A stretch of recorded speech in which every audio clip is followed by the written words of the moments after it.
H1B వీసాల జారీలో సమూల మార్పులు రానున్నాయి. లాటరీ విధానంలో అనుచిత లబ్ధి, ఫ్రాడ్ను అరికట్టేందుకు అమెరికా సిద్ధమైంది. అటు ఫెడరల్ ఎడ్యుకేషన్ డిపార్ట్మెంట్నే రద్దు చేసే ఆలోచనలో ఉన్నారు డొనాల్డ్ ట్రంప్. పాత చరిత్రను చెరిపేసి కొత్త చరిత్ర సృష్టించే పనిలో ఉన్నారు.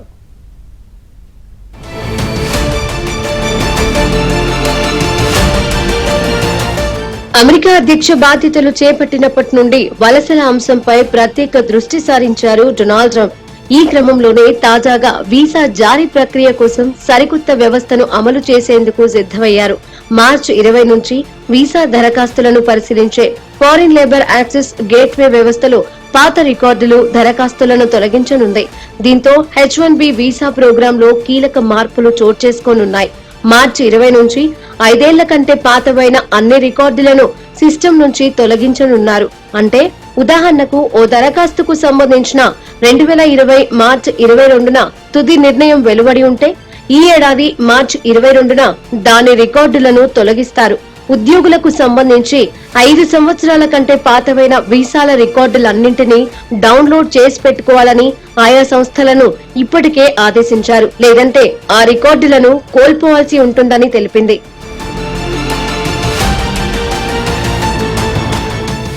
H1B సహా అన్ని తాత్కాలిక లేబర్ కండిషన్ అప్లికేషన్స్, శాశ్వత లేబర్ సర్టిఫికేట్ అప్లికేషన్లపై ఈ తొలగింపు ప్రభావం పడనుంది. త్వరలోనే వీసాల జారీ కోసం యుఎస్ ఇమ్మిగ్రేషన్ విభాగం కొత్త దరఖాస్తు ప్రక్రియను ప్రారంభించనుంది. దరఖాస్తుదారులందరికీ మరింత పారదర్శకంగా సేవలందిస్తామని, అందుకే పాత రికార్డులను తొలగిస్తున్నట్లుగా చెప్పింది. ఈ ఏడాది నుంచి H1B వీసాల జారీలో అమెరికా కొత్త విధానాన్ని అమలు చేస్తున్నారు.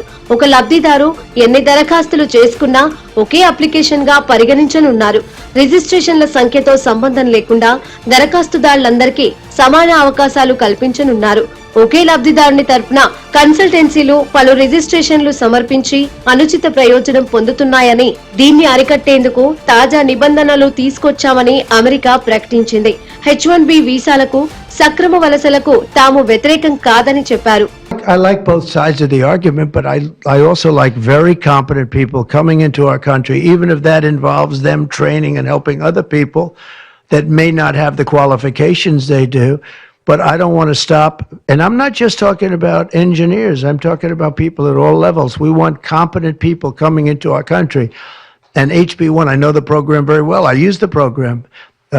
Maitre d's, wine, experts, even waiters, high quality waiters. You got to get the best people. Now then you go into people like Larry, and he needs engineers, and Masa needs, and this gentleman needs engineers like nobody's ever needed engineers, right? So we have to have the quality people coming in. Now, by doing that, we're expanding businesses, and that takes care of everybody. So I'm sort of on both sides of the argument, but what I really do feel is that we have to let really competent people, great people come into our country, and we do that through the H1 program. వ్యయం పూర్తిగా తగ్గించడంపైనే దృష్టి పెట్టారు Donald Trump. విద్యాశాఖలో భారీగా ఉద్యోగాల కోతలు పెడుతున్న Trump ప్రస్తుతం దాన్ని మూసేసే దిశగా అడుగులు వేస్తున్నారు. అసలు విద్యను ప్రైవేట్ రంగం, రాష్ట్రాలు చూసుకుంటాయని ఫెడరల్ గవర్నమెంట్ కు పనేంటంటున్నారు డొనాల్డ్ ట్రంప్. లిబరల్స్ తో విద్యాశాఖ కలుషితమైందనేది ట్రంప్ వాదన. అమెరికా విద్యా వ్యవస్థలో సమూల మార్పులు తెస్తానని ట్రంప్ ఎన్నికల ప్రచారంలోనే చెప్పారు. ఫెడరల్ ఎడ్యుకేషన్ విభాగంలో 4100 మంది ఉద్యోగులు పనిచేస్తున్నారు. వారిలో 600 మంది స్వచ్ఛందంగా పదవీ విరమణ చేస్తామంటూ ముందుకొచ్చారు. మిగిలిన వారిని ఇంటికి పంపించేందుకు సిద్ధమవుతోంది ట్రంప్ యంత్రాంగం.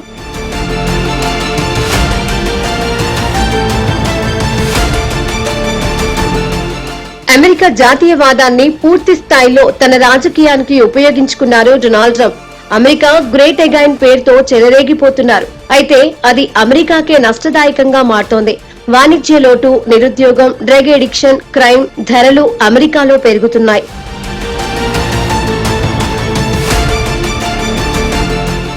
ట్రంప్ అమెరికా అధ్యక్షుడు అయ్యాక అమెరికాలోనే కాదు, భారత్, ఉత్తర కొరియా, పాలస్తీనా సహా అన్ని దేశాల్లోనూ జాతీయవాదం పెరుగుతోంది.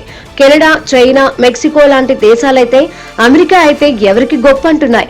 డెన్మార్క్ లాంటి దేశాలు గ్రీన్లాండ్ ఏమీ అమ్మకానికి లేదంటూ కౌంటర్ ఇచ్చింది. అమెరికా సుంకాలు పెంచితే తాము అంతకు మించి పెంచుతామంటూ బదులిచ్చాయి. పనామా లాంటి చిన్న దేశాలు సైతం ధిక్కార స్వరం వినిపించడంతో ట్రంప్ ఇమేజ్ ప్రపంచవ్యాప్తంగా డ్యామేజ్ అయింది. ఐరోపా దేశాలు జాతీయవాదంతో లేదా ఆత్మరక్షణలో భాగంగా ముందుకు తెచ్చిందే ఐరోపా యూనియన్ అనేది చరిత్ర చెప్పినటువంటి సత్యం. అదేవిధంగా అనేక ఆర్థిక కూటములు ఉనికిలోకి రావడానికి కూడా అమెరికా ఇతర ధనిక దేశాలు చేస్తున్నటువంటి పెత్తనాన్ని వ్యతిరేకించేందుకు ఆర్థిక కూటములు అనేటువంటివి కూడా ఏర్పడ్డాయి.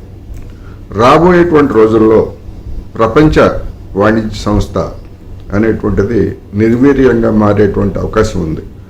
ఎందుకు అంటే జాతీయవాదం లేకపోతే పలుకుబడి కలిగినటువంటి దేశాలు ఆ సంస్థను పక్కన పెట్టి ఇతర దేశాలతోటి వాణిజ్య ఒప్పందాలు కుదుర్చుకుంటున్న తర్వాత ఇంకా ప్రపంచ వాణిజ్య సంస్థతో పని ఉంటుందా అనేటువంటిది ప్రశ్న. అందువల్ల ఈ జాతీయవాదం ఇదే విధంగా కనుక పెరిగేట్లయితే అది మరింతగా వాణిజ్య పౌరుకి దారితీస్తుంది. ఆ వాణిజ్య పౌరుతోటి అన్ని దేశాలు నష్టపోతాయి. అంతేకాదు, ఇప్పుడు ఏ దేశము ట్రంప్ను లెక్క చేసే పరిస్థితి లేదు. రష్యా అధ్యక్షుడు పుతిన్ తో ఉక్రెయిన్ అధ్యక్షుడు జెలెన్స్కీతో ట్రంప్ చర్చలు జరిపిన కొద్ది నిమిషాలకే ఇరు దేశాలు పరస్పరం దాడులు చేసుకున్నాయి.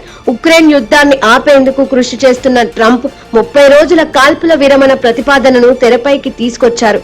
దీనికి ఉక్రెయిన్ అంగీకరించినా మాస్కో మాత్రం షరతులు పెట్టింది. ఉక్రెయిన్ లోని విద్యుత్ ప్లాంటును భద్రతా నిమిత్తం తమకు అప్పగించాలని ట్రంప్ సూచించారు.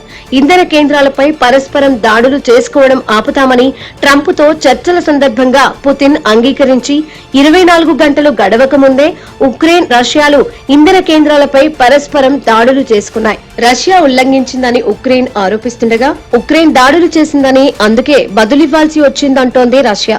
దేశభక్తి, జాతీయవాదం ఒక్క అమెరికాకే కాదు అన్ని దేశాలకు ఉన్నాయని చెప్పకనే చెబుతున్నాయి.